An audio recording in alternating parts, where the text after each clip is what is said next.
Alors je sais que c'est complètement dingue d'écouter ce type qui parle tout seul là, depuis 4 ans et qui dit à tout le monde qu'il a les solutions que personne n'entend. Je sais que c'est complètement dingue, par contre, dans l'autre sens, de ne pas oser diffuser, même quand on est d'accord, de peur de passer pour des ennemis.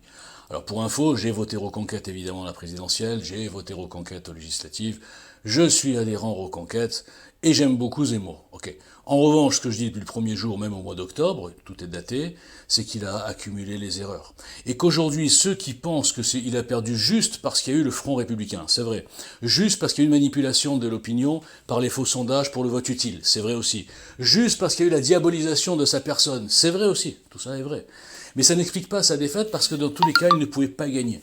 Il ne pouvait pas gagner parce qu'il a complètement ignoré ce qui s'est passé pendant 5 ans, à savoir le mouvement des Gilets jaunes et les avancées démocratiques indispensables, modification de la 5e, j'avais dit, c'est un amoureux de la 5e, il ne changera rien, c'est ce qu'il a fait. Il ne peut pas gagner dans sa ligne actuelle parce qu'il est parti vers un côté un petit peu trop libéral par rapport à l'ambiance actuelle. Il ne peut pas gagner parce qu'il se dit souverainiste, mais il ne remet pas en cause du tout ni l'Europe, ni l'euro, ni l'OTAN, ni rien du tout. Okay. Il ne peut pas gagner parce qu'il n'a pas du tout abordé le sujet de la vaccination, qui était fondamental. Il a eu peur d'être diabolisé, mais il l'a été quand même.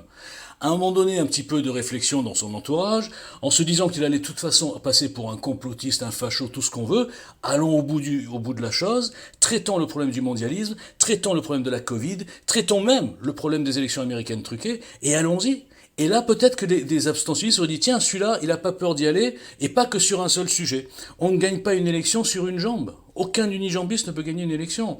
L'offre politique actuelle de Reconquête est très très serrée, elle est étroite, elle n'apporte rien à la démocratie, elle ne change rien, il n'y a pas une seule idée. Donc je le redis encore, tout seul, c'est pas grave, je vais lui envoyer encore un mail, il ne le lira pas, c'est pas grave. Je suis dans le paysage avec Eugène le seul à apporter des modifications qui ont été réfléchies depuis 2017 et qui se sont confirmées.